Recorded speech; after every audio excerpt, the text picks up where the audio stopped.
ay pagpapahayag na biyaya ng Diyos. So ask for this gift, but be ready to be changed by the more revelations that would come. Sapagkat habang lalo nating nakikilala ang Diyos, lumalalim ang pagkakaalam natin tungkol sa Kanya, ay magkakaroon ng mga pagbabago sa ating pananaw, pagbabago sa ating pagkilos, at mga pagpapahalaga. Bakit kailangan pang lalong makilala ang Diyos? Why is there such a great need to know God more? Because what you know now about God could have been shaped only by religious instruction or doctrine. Hindi malayo na ang pagkakaunawa natin tungkol sa Diyos ay hinubog lamang ng ating relihiyon. Kaya iba-ibang taong iba-iba ang relihiyon ng kinasalihan, iba-iba ang pagkakakilala sa Diyos. Siyempre, nagpapaligsahan naman ng bawat relihiyon para sabihin, sila lang yung tama at yung iba yung mali. But usually what we know of God is controlled by religious officials, religious committees, or councils. Mga grupo ng taong matataas ang posisyon, magaganda kumisa ng mga suot, at sila ang nagsasabi, ito ang Diyos, ito ang dapat mong malaman tungkol sa Diyos, at ito ang kahulugan ng salita ng Diyos. It's possibly correct, but also possibly biased, myopic, self-serving. That's why religious groups oppose one another, while all subscribe to the idea that there is really one supreme God, creator of all. Iba-iba kasi ang pananaw ng mga relihiyon. So what we know now about God could have been shaped only by culture and tradition. That's why even Filipino Catholics have a different point of view of God from, let's say, Spanish Catholics or German Catholics or American Catholics. Pare-parehong Catholics yun. Kasi may kultura, may tradisyon. What you know about God could be shaped by myth and legend, by imagination. Maaari rin naman na marami nating ideya tungkol sa Diyos ay guni-guni, haka-haka, sabi ni Lola, sabi ng kutsero, sabi ng beautician. Paano natin susuriin kung ang alam natin tungkol sa Diyos ay tama nga? What we know about God could have been shaped only by intellectual discourse and philosophy.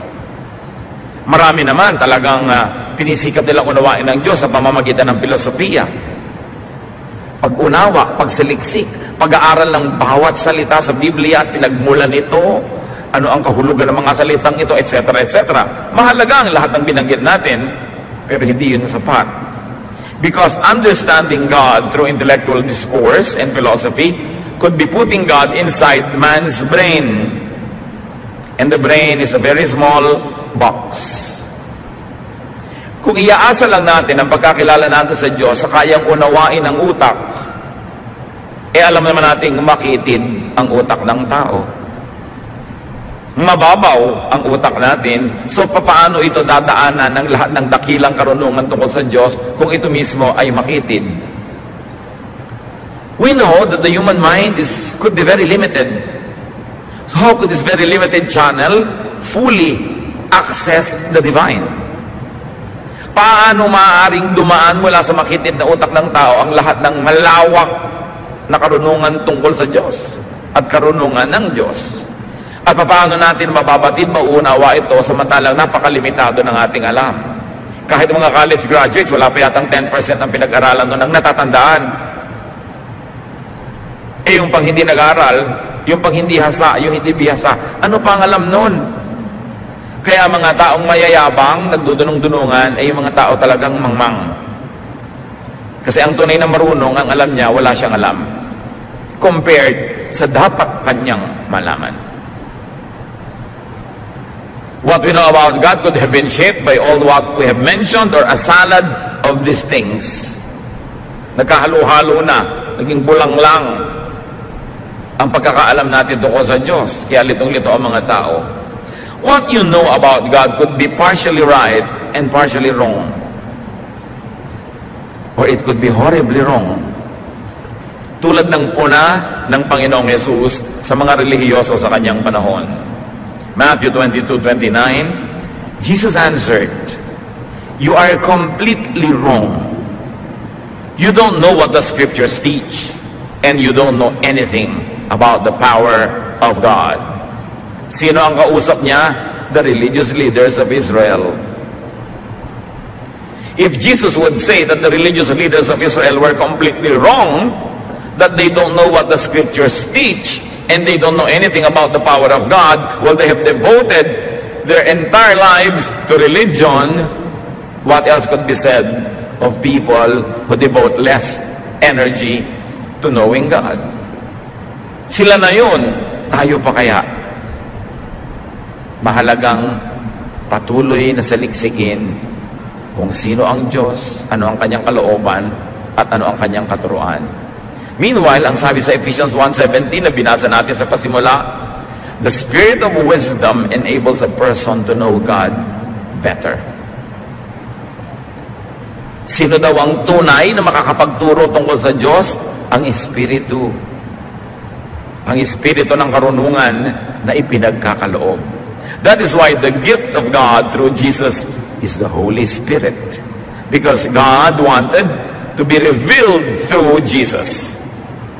And the agent is the Holy Spirit of God. John 16:13. The Spirit shows what is true and will come and guide you into the full truth. The Spirit doesn't speak on His own. He will tell you only what He has heard from me, and He will let you know what is going to happen. The Lord Jesus speaking. Sabi niya, ang Espiritu ang magbubukas ng inyong isip. Ang Espiritu ang magpapakilala sa inyo sa Ama. Ang Espiritu ang magtuturo sa inyo. So what people need to know God more are not more scriptures, not more verses. Sa dinami-rami nga niyan, hindi na mapag-aralan lahat. Not more priests and theologians, not more religious laws, but spiritual understanding and discernment. Ang tunay na kailangan natin ngayon ay hindi mga karagdagang pang mga banal na kasulatan, hindi karagdagang mga pare o mga pastor o mga theologian, hindi karagdagang pang mga regulasyones, kundi espiritual na pagkakamulat. Lampas sa utak, lampas sa isip, lampas sa kaugalian, lampas sa dati ng alam. Then wisdom is what we need to apply what we will understand to daily life and to eternity. Kaya po magulo ang mga relihiyosong tao. Troubles come from intellectualization. Sobrang pinapagana ang utak. Kaya kita nyo yung mga marurunong, walang ginawa kundi magtalo. Mas lumalalim nga ang pag-aaral sa mga Bible schools, mas kumisan, mas nakakalog ang pananalig. Dahil ini-intellectualize ang spiritual truth. Over-theologization. Sobrang inilalagay sa kahon ng pagkaunawa ng Diyos, sa Diyos. Kaya pag sinasabi mo, sasali ka sa isang church, ano pa ang inyong statement of faith? The statement of faith, of course, is nothing but an interpretation of Scripture or a formal declaration of what they believe in. It doesn't always have to mean the exact will of God for His people or for the church. Sobra ang pag-i-intellectualize, ang pag-theologize, at sobra ding literalization. Yung, o bakit ka kumakain yan? Sabi ng Bible, eto. O ba't ganyan ang suot mo? Sabi ng Bible, eto. Sobrang literal. Wala ng contextualization na nagaganap. In other words, one of the problems with the intellectual approach to understanding God is the over-universalization of snapshots. Alam natin kung ano ang snapshot. Pag pumunta kayo sa mga ATM machines, gusto nyo malaman ang balance ng inyong account, bibigyan kayo ng snapshot. Etong pera mo ngayon. Hindi ibig sabihin na yan ang pera mo kahapon at yan ang pera mo next month. Pag may snapshot, nilitratuhan ka ng isang tao, lalo stolen shot, so to speak, hindi ibig sabihin laging gano'n ang buhok mo, o laging gano'n ang damit mo, o laging gano'n ang itsura mo. Snapshot lang yon. Yun lang ang itsura mo nung oras na yon. So hindi pwedeng may magsabing, o bakit ka naka-orange ngayon? Sabi ng picture, dapat naka-blue ka. Nung pinicturean ako, naka-blue ako. Ngayon naka-orange ako. Ito ang totoo sa akin ngayon. Anong kinalaman niya sa Biblia, mga kapatid? Maraming mga tao sobrang mag-universalize ng snapshots. Halimbawa, sinabihan ni Paul ang mga taga-Corinth, o dapat maiksi ang buhok ng mga lalaki. O ngayon, i-accuse mo lahat ng lalaki na mahaba ang buhok, Ano ba ang kahulugan ng araw sa kanila ng mahiksi at mahabang buhok? Ano bang ibig sabihin sa kanila sa kultura noon? Bakit yun masama para sa iba at hindi mabuti para sa ibang mananampalataya? Noon, ang tanong, ganun pa rin ba tayo ngayon? Ang kahulugan ba nun sa kanila ay kahulugan pa rin ngayon? Kaya tuloy pwede mong i-apply yung verse na yun ngayon. At yan na nagkakagulo. Sobrang nagagapos, natatali ang mga tao sa pag-unawa sa Diyos dahil kalit-liitang tuldok at mga salita ng mga sulat at instruction that were given to specific recipients in specific context for specific needs were universalized by theologians for all time, for all people, in all places. Nawawalan tuloy ng alat, ng sarap ang salita ng Diyos kung ino-over universalize at ino-over kulang sa contextualization. Ang nagiging pag-unawa tungkol lang natin sa salita ng Diyos is all purely intellectual, mental. Knowing God better is a spiritual process. Of course, you begin with something intellectual and mental. You begin with words, you begin with ideas, you begin with symbols, but you don't stop there. You know God beyond intellectual, verbal, and methodical process. Bakit po? Dahil yung intellectual, verbal, and methodical process ay limited. It's very limiting. How could a finite mind totally comprehend an infinite God? Kung merong napakalaking, kita nyo kung bakit bumabaha, ang laki-laki ng Laguna de Bay, yung lake. Paano pumupunta yung tubig dyan patungo sa Manila Bay? Dadaan lang sa napakakipot na Pasig River. Nagbabaha tuloy, nagbabara. Kasi hindi kayang dumaan ang lahat ng tubig sa Laguna de Bay, lalo kung katatapos lang ng bagyo at mahabang ulan, hindi kayang dumaan sa makitid na ilog na Pasig. At yung ilog na yon, gano'n ang utak ng tao. Ang kitid-kitid lang, paano mo patadaanin lahat ang pwedeng maunawa tungkol sa Diyos na napakalaki? Nakakatulong ang utak, nakakatulong ang karunungan, pero hindi yun ang lahat-lahat. Kailangan ng espiritual na kapahayagan na nauunawa hindi ng utak kundi ng espiritu na nananahan naman sa atin. Kaya sabi ng binasa nating verse, ang dalangin ko, pagkalooban kayo ng Diyos ng espiritong makapagbibigay ng kaliwanagan para maunawa nyo ang Diyos. Espiritu. Yung espiritong nasa kabilang ibayo, dadaan sa espiritong nasa atin para lalo nating maunawa ang Diyos. Philippians 3:10, all I want is to know Christ and the power that raised Him to life. Walang mahalaga sa akin, wala akong higit na hinahangad kundi makilala si Kristo at maunawa ang kapangyarihang bumuhay na muli sa Kanya. So this is the highest aspiration, the highest development, the highest accomplishment is to know Christ and the power that raised Him to life. The same power that will raise us to life. Magandang mag-memorize sa mga verses. Pero ang daming tao, memoryado yung buong Bible, pero nakilala ba nila ang Diyos? Naging maka-Diyos ba sila? Maganda mag-aral ang mga theology, surely. Isa rin niya sa mga susing maaaring magbukas ng ilang pinto. Pero tunay na mahalaga ang pagkakaloob, ang pagbibigay ng Diyos ng pagkaunawa at lumalampas ito sa utak. So search for that knowledge of God, for that understanding, for that power that raises one to life. Napakagandang hangarin na maunawa mo kung paano binuhay si Kristo. Dahil ganun din tayo bubuhayin.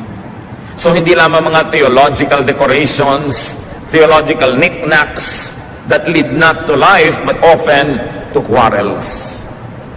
Bakit natin kailangan seryosohin itong ganitong pag-aaral, mga kapatid? Madali naman magturo ka ng verse, ibigay mo yung kahulugan, historical background, application today, tapos ang kwento.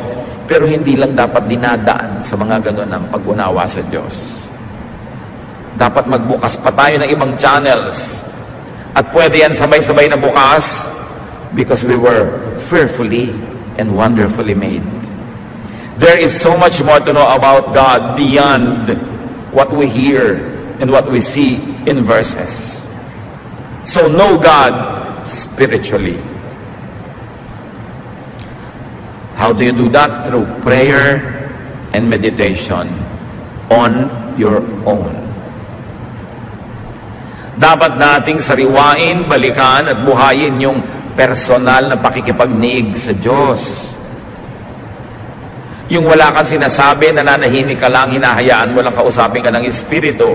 Beyond words, beyond sermons, beyond reason, beyond thought, beyond the mind, beyond logic. Sobra na tayong nasanay na para mga baby na sinusubuan, kutsa-kutsarita ng pagkain. Akala natin umatin tayo ng church once a week, umupo ka doon ng 1.5 hours, ay nagkaroon ka na ng spiritual feeding na sapat. No. Dapat ang pag-aaral natin ng sabay-sabay ay nagbubukas lamang ng isip nating marami pang dapat tuklasin ng isa, ng solo. Pag nag-iisa ka sa iyong silid, sa iyong lugar, sa iyong kinalalagyan, kailangang patuloy mong hanapin ang Diyos at makinig ka sa Kanya diretso. Hindi lang yung nadidinig mo through the pulpit, through the Sunday school teacher, through the radio, through the TV, kasi yung galing sa Diyos na mensahe, nagiging second or third class na dahil dumaan na kung kani-kanino bago makarating sa iyo. At yan ang nalilimot ng mga tao na meron silang pribilehiyo at tungkulin na personal na hanapin at kilalanin ng Diyos kahit hindi sila nag-Bible school, kahit hindi sila nag-aaral ng Greek o Hebrew, dahil may Espiritu sila na kayang kausapin ang Espiritu ng Diyos. Tulad ng sinasabi sa Romans chapter 8, hindi natin alam at hindi natin alam kung paano magdasal, pero ang Espiritu ang tumutulong sa ating Espiritu. Pinagdarasal tayo, nagdadasal para sa atin at tinuturuan tayo magdasal. Huwag kayong makontento na nakikinig dyan sandali at pag 1 hour nakahabaan na, naiinip na.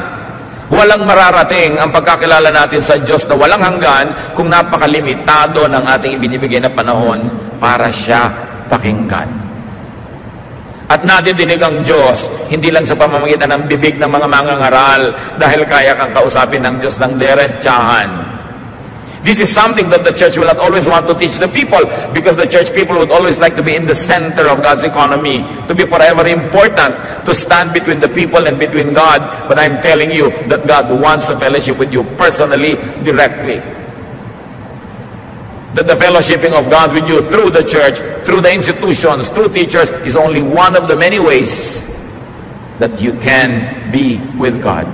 And you must develop your personal time, your personal relationship, and your personal knowledge of God. Of course, your personal knowledge of God cannot be applied to everybody. We cannot make a church doctrine out of it, but you may apply it personally in your own life.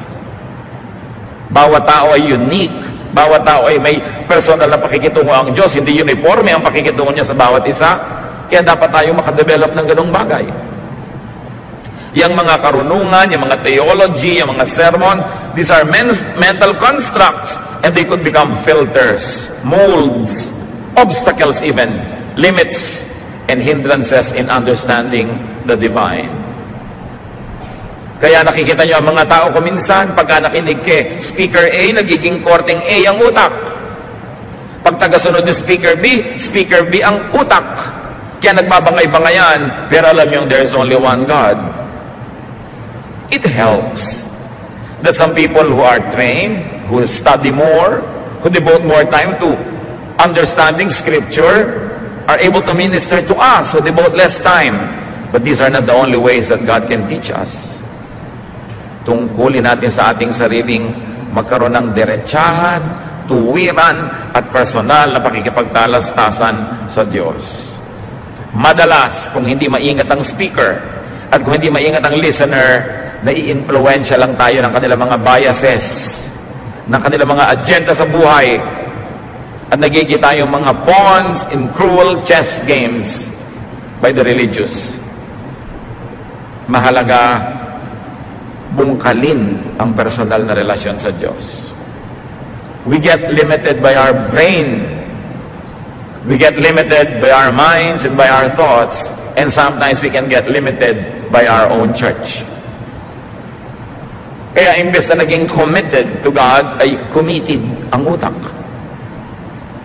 Marami mga tao broad-minded nung hindi papalabasan ng Bible, nung hindi religyoso, nung nagkaroon ng mga religious affiliations, committed ang utak, lumiit ang mundo sa halip na lumaki. Kasi nga napapakitid tayo ng theology madalas.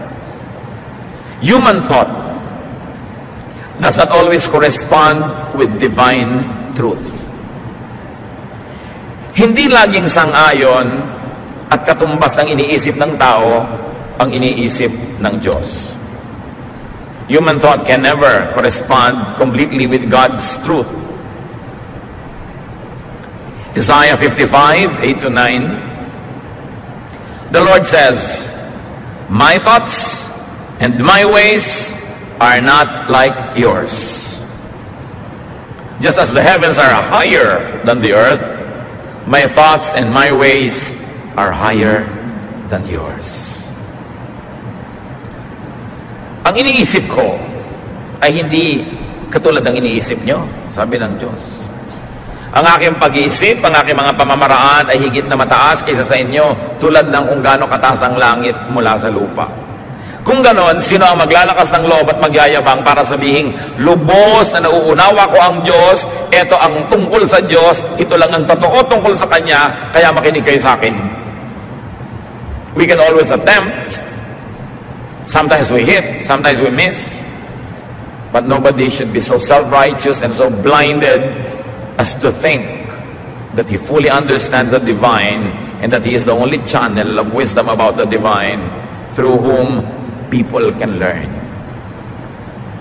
Everybody is a seeker, and we must develop healthy respect for fellow seekers, though we may not always agree in methodology and sometimes even in our tentative discoveries, pero dapat nakabukas ang isip ng tao.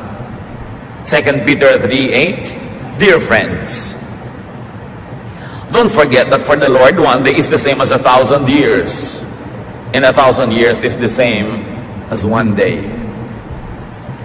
Of course, here we cannot always be literal and say, ay, 1,000 years pala natin, 1 year, 1 day, 1 year lang kay Lord. Ang ibig sabihin, hindi tayo pareho ng panukat sa panahon. Kaya kung minsan inip na inip ka na, sa hindi pa nainip ang Diyos. Ang ibig sabihin lang nito mga kapatid, mga verses na binabasa natin, huwag nating isipin na kung paano tayo mag-isip, ganun din ang Diyos. Kaya nagtataka ka, Lord, kung mabait kayo, ba't niyo po ito ginagawa? Sinasabi ni Lord, iba ka naman mag-isip, iba ako mag-isip. Huwag mong asahan na mag-iisip ako tulad mo. Paminsan-minsan, pareho tayo ng iniisip, dahil nasa iyo naman ang aking espiritu, pero minsan-minsan lang yon. Huwag mong asahang lagi mo ako maunawaan, sumunod ka na lang. Yan ang mahalaga. Kasi akala natin, pag hindi natin nauunawa ang Diyos, meron na tayong dahilan para hindi sumunod. Talagang hindi natin mauunawa. Maliit nga ang utak natin eh. Pero patuloy tayo, tatangka, paano lumaki-laki naman ang pag-aunawa natin bago tayo humarap ng mukhaan sa Panginoon? So know God personally. Beyond, without institutionalized doctrine or philosophy. When we are all together, we subscribe to a common doctrine and philosophy and method so that there will be unity. But in your private life, in your private time and space, develop a kind of relationship with God that is unique to you. Because we are the temple of the Holy Spirit. We can correspond directly with God. So, kung iba ang gusto nyong paraan ng pag-awit, gawin nyo. Pero pag nag-iisa kayo para hindi makagulo sa iba. Meron kayong mga paniniwalang sobrang kakaiba sa paniniwala ng iba. Hindi i-apply nyo sa inyong personal na buhay. Pero nyo kailangang idikta, ituro at hanapan ang lahat ng kapatiran na yun din ang paniwalaan. Merong isang paniniwala tayo, mga activities, mga gawain na para sa ating lahat. Para may kaayusan. But in your own free time, free space, be the individual believer that you can be. At kahit saan ka pumukol, tatama ka sa langit dahil napakalaki nun, you can never miss God. Each person has God's Spirit. Each person is God's creation in His image. Therefore, each person has the privilege and duty to know God personally. Although we know God corporately as a fellowship, as a church, and whenever we are together for the sake of order, we observe decorum, we observe commonalities. But personal ways of approaching God may be applied in your personal worship. So how do you know God? Through personal reflection. Iba naman yung sabay-sabay tayo nag-aaral, then we all are subjected to, or we are all exposed to the same ideas, but you reflect on this personally and you make personal applications. Huwag lang iasa sa specialists. Tao lang din sila. Kahit gaano kataas ang posisyon, kahit gaano kalaki ang organisasyon, tao pa rin ang bawat isang individual na nandyan, tulad mo, tao rin. Kaya meron kang karapatan, pribilehiyong humarap sa Diyos personally, to hear God's voice, and to get instructions from God directly. We only have to have filters dahil baka naman yung akala mo, instruction from God, imagination mo pala, o desire mo lang pala yun. Kaya maganda rin may counsel, nagpapapayo tayo sa mga mas bihasa, para mas makita natin kung kaya ba natin iniisip na yun ang gusto ng Diyos, dahil pala gusto lang naman natin talaga at ipinipilit natin at naghahanap lang tayo ng sangkalan o kakampi. Napakaraming personal na pagkakakilala sa Diyos sa labas ng templo, kahit sa Old Testament. Napakaraming revelation ng Diyos sa mga personal na mga individual, hindi pinadaan sa religious institutions, although may pinapadaan din sa religious institutions. So know God experientially sa pamamagitan ng ating karanasan. Lasapin ang Diyos. Exodus 33:13, sabi ni Moses, "If you are pleased with me, teach me your ways, so I may know you and continue to find favor with you." Paano sinisikap ni Moses na makilala ang Diyos? Ang laki-laki ng Diyos, alin ang uumpisahan niya? Sabi niya, ipahayag niyo sa akin ang inyong mga pamamaraan, ang inyong methods, your ways. And by knowing your ways, I will begin to know you. By knowing your methods, by knowing the way you do things, then I will have tools to know you more. Knowing God's ways leads to knowing God. And the ways of institutional religion are not always God's way. Alam niyo kung paano napakarami nagkaroon ng mga religious wars? Hindi yan ang way ng Diyos. The way of Jesus is peace. Kaya nung siya aarestuhin sa halamanan, naglabas ng sandata ang isa sa mga kanyang mga alagad at tinaga yung isang taong dumating. Sabi ng Panginoon, itago mo yung sandata mo. Kung gusto ko ng gyera, kaya kong tumawag ng mga bata-batalyong anghel para makipaggyera. But that is not my way. So whenever you see religious wars, you know that it is only the way of men, the way of religions, but not the way of God. And in that case, religious groups misrepresent God.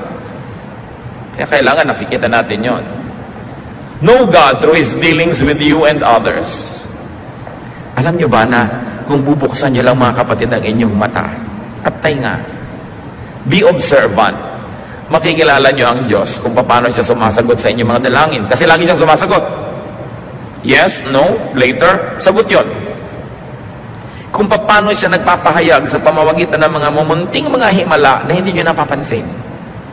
Ang sarap na magbukas ng mata, magbukas ng pakiramdam, at damahin nyo ang pagtuturo, pag-aakay sa inyo ng Diyos araw-araw, laging nandun. Hindi lang kasi tayo nakatune in. Wala tayong inaabangan kundi mga dagat na mabiyak, mga tala na bumaba, umakyat, maraming himala araw-araw. Yung mananalangin lang kayo, lalo yung mga talagang nananalig, humihingi ng signs, nakakakita sila. Lord, ano po bang gagawin ko? Nakakalito naman. Ang sasagutin ko ba, itong si manliligaw, A, B, or C, please give me a sign. And they see signs. Kaya lang, don't be deluded and don't be deceived by your emotion. Kailangan, sinusuri, pero meron. Buhay ang Diyos. Kumikilo siya. Sangkot siya sa buhay natin araw-araw. Kailangan lang nating makita. Hindi lang sa verse nakikita, hindi lang sa sermon.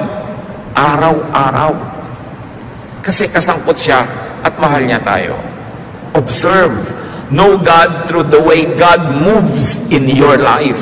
You don't need somebody else's life to show you this. You have your own life, which is the palette through which God paints.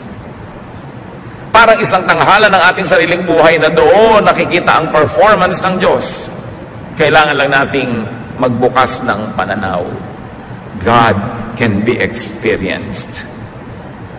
You don't only hear about God, you don't only hear God's words, experience God. Kailangan lang sensitive. One way to measure if someone does not know God, 1 John 4:8. God is love, and anyone who doesn't love others has never known Him. Ang Diyos daw ay pag-ibig, at sino mang hindi umiibig sa kapwa ay hindi nakakilala sa Kanya kahit paano. So God is love. That is one of the greatest truths revealed in Scripture. Therefore, God's way is the loving way. Anyone who does not love, anyone who is not loving, anyone who employs unloving ways, does not know God. Despite doctrine. Doctrine! Kahit ang ganda-ganda ng doctrine, kahit ang linaw-linaw ng doctrine, ang tanong mo, loving ba? Despite statement of faith, despite religious connection or title or credentials, despite education, if someone was not loving, the Bible says, he does not know God.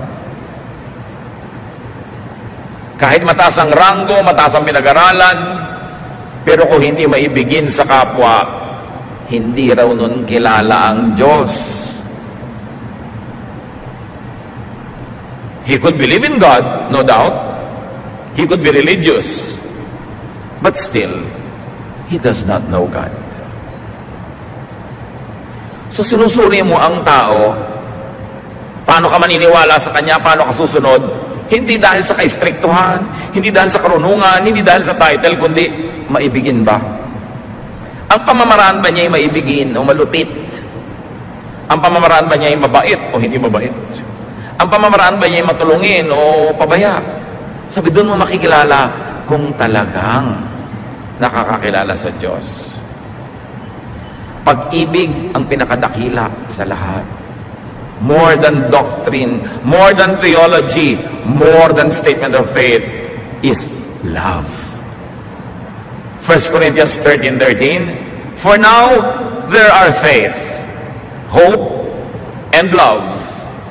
But of these three, the greatest is love. Sabi, kahit pabali-baligtarin mo pa lahat ng paniniwalaan, doktrina, faith, etc., pag-ibig pa rin ang pinakamahalaga. Why? Because God is love. Love is the greatest doctrine. Ano ba, sumasali ka sa church, ano ba bang doktrina nyo dito? Bautismong lubog, wisik, o buhos? Hindi yon. Ang titingnan mo, maibigin po ba kayo? Ano ba ang doktrina nyo? Pre-trib, post-trib, mid-trib. Awayan siyempre ang mga marurunong. Pero sabi, the greatest is love. Eh ano naman ang pakialam ko kung post-trib, mid-trib, o pre-trib kayo? Pero loving ba kayo? Mamahalin nyo ba ako dito sa church na to? O gagamitin nyo lang ako ng 2 taon, 5 taon, pero pag nagkamali ako, sisipain nyo ako, ipapahiya nyo ako sa pulpito. Loving ba kayo? Yan ang tanong. Love by itself is doctrine. Loving is the greatest religious act. That's why Jesus died on the cross. He did not die preaching. He did not die disciplining people. He did not die na namamalo, nagagalit, nanguhusga. He died loving. Ipinapako na nga siya, ang hinihingi pa ng tawad sa Diyos, yung nagpapako, Father, forgive them for they know not what they do. 1 Peter 4:8, most important of all, you must sincerely love each other because love wipes away many sins. Isipin ninyo, binubura daw ng pag-ibig ang maraming kasalanan. Sa iba, o may kasalanan ka, paano natin buburahin? Paparusahan kita. Pag nasyahan ako sa parusa, o sige, barado. O magmumulta ka, magbabayad ka. Pero sabi ng 1 Peter 4:8, ang pag-ibig, ang tunay na nagbubura ng maraming kasalanan. Na, burahin na natin kasi mahal kita. Pinapatawad ka na kasi mahal ka. Hindi ka kinukonsente, pero tinatanggap ka kahit ano pa man. Tapos patuloy kang mamahalin, tutulungan para bumangon-bango ka kung dati kang napakabantot. Luminis-linis ka kung kay rumi-rumi, tumawid-tuwid naman kung napakaliko, pero liko-liko, marumi, mabaho, tatanggapin ka because that is love. You are not rejected. That is God's love, but that is not the love of religion. Ititiwalag ka, tatanggalin ka. Kasi hindi ka na magandang example. So, lagi ka na lang tool, instrument. You are never the beneficiary. But Jesus loves. And the church of Jesus must love. Sa pagpapasikat ng iba para masabing tamang-tama, stricto, laging correct, they forget to love. Many people neglect and negate love in the name of religion. That is the worst irony.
So balikan natin yung Ephesians 1:17, and this time I like to read from the Contemporary English Version.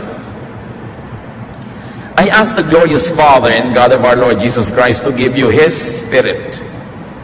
The Spirit will make you wise and let you understand what it means to know God. So napakahalaga na makilala ang Diyos through spiritual revelation. It's important to know God through an intellectual study, through a mental exercise. But that can never be enough. More than that, the Spirit has to pass through spiritual channels, not only mental channels, because they are limited. What are some signs of knowing God? Titus 1:16. Such people claim to know God, but their actions prove that they really don't. They are disgusting. They won't obey God. And they too are too worthless to do anything good. So here we see that actions can negate and disprove claims of faith and knowledge of God. So hindi yung sinasabi ng bibig, yung ginagawa ng katawan ang dapat nating tingnan para maniwala tayong, oo nga, kilala niya ang Diyos. Look for and look at the body language. In other words, look for love. Sasali kayo ng isang Bible study group, sasali kayo ng isang fellowship, sasali kayo ng sambahay, sasali kayo ng choir, sasali kayo ng whatever. Damahin ninyo kung may pag-iibigan at pagmamahalan. At kung wala, at nandun na kayo, ituwid nyo yan. Dapat may pag-iibigan, pagmamahalan, because that is what every one of us need. Every one of us needs to be loved, to be accepted, to be nourished. So why make it hard for others? So kung kayo nakasali na sa iba't ibang organisasyon, pulsuhan ninyo ang inyong organisasyon. Loving ba tayo? Nagtutulungan ba tayo o nagchichismisan? Do we stab each other in the back or do we support each other? Dapat ganun. Kung hindi, huwag na lang kayo sumali. Sayang ang oras nyo. Yung a-attend ka ng choir practice, eto na naman, malapit na naman akong dumating sa snake pit. Ba't ka pa sumali? Sasali ka sa isang grupo, eto na naman, kailangan ko lakasan ng loob ko kasi nakakainis ang mga tao dito. What for? Pero dapat ang lahat nagko-contribute para maging loving ang climate. Hindi lang sila magmamahal sa'yo, ikaw magmamahal din sa kanila. Hindi lang ikaw ang hahanap ng pagtanggap at pagpapatawad, kundi ikaw din tatanggap at magpapatawad. And you create a climate of love. And when there is love, Jesus is there. Kaya more than anything else, ang dapat lagi nating unahin, magmahalan, magpatawaran, sa bahay, sa trabaho, sa neighborhood, sa church, sa bayan. Mahalaga yon. Yun ang tunay na espiritu ni Kristo. James 2:19-26. You surely believe there's only one God. That's fine. Even demons believe this. And it makes them shake with fear. So nyo, naniniwala kayong may Diyos? Okay. Pero huwag niyong kakalimutan, kahit ang mga dyablo naniniwala na may Diyos. So, wala kayong pinagkaiba sa mga dyablo kung nandun lang kayo sa paniniwalang may Diyos. Pareho lang kayo. Our ancestor Abraham pleased God by putting his son Isaac on the altar to sacrifice him. Now you see how Abraham's faith and deeds worked together. He proved that his faith was real by what he did. We please God by what we do, and not only by what we believe. Anyone who doesn't breathe is dead, and faith that doesn't do anything is just as dead. Sabi niya, huwag niyong ipagmalaki na naniniwala kayong may Diyos. Pati ang mga dyablo naniniwala. Sa katunayan, nanginginig sila sa takot dahil naniniwala silang meron. Pero hindi sapat ang paniniwala ng mga dyablo para sila maging mabuti. Naniwala lang sila hanggang doon. Kaya sabi, kung kayo man naniniwala lang, pero hindi kayo mabuti, hindi kayo gagawa ng mabuti, walang patunay sa inyong mga gawa na naniniwala kayo, katulad lang kayo ng mga dyablo na yun. Huwag kayong manalig na okay na kayo dahil lang naniniwala kayong may Diyos. Dapat yung paniniwala nyo magbunga ng mabubuting gawa para malayo-layo kayo umagwat at umangat mula sa mga dyablong naniniwala din naman. It's not enough to have religion. You have to be filled with good works, good deeds. It's not enough to attend church. You've got to do good things while you are attending and even when you are not.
Sabi ng Panginoong Jesus, make your light shine so that others will see the good that you do and will praise your Father in heaven. Love is the greatest proof of knowing God. Many people don't know religious teaching. They don't know doctrine. Probably they don't even go to church. But they are loving. Therefore, they know God more than those who don't love but are full of religious activities. Some religious people become unloving, harsh, and cruel precisely because they are religious. Because they try to be religious and they impress others with their religiosity. They try to prove that they know God by acting like God, by acting like judges, by being unkind and cruel to so-called sinners, by being hostile to other God seekers, by setting themselves apart in direct opposition to God's ways. James 1:27, religion that pleases God the Father must be pure and spotless. You must help the needy orphans and widows and not let this world make you evil. Ano daw yung tunay na religion? Helping needy people, doing good deeds, being kind, being loving. So brothers and sisters, choose to love. Meron kayong tiya nakakainis, you can choose to love and choose to hate. May kasambahay kayo nakakabwisit, you can choose to love, you can choose to hate. Choose the loving way. Because God is love. That is the way of Jesus. Sayang lahat ang oras natin kung mayroon na naman kayong chance pumili, tas you will choose to hate. May kaharap kayo, you can choose to be kind, but you choose to be unkind. You can choose to forgive, you choose not to forgive. Sayang ang lahat. Dahil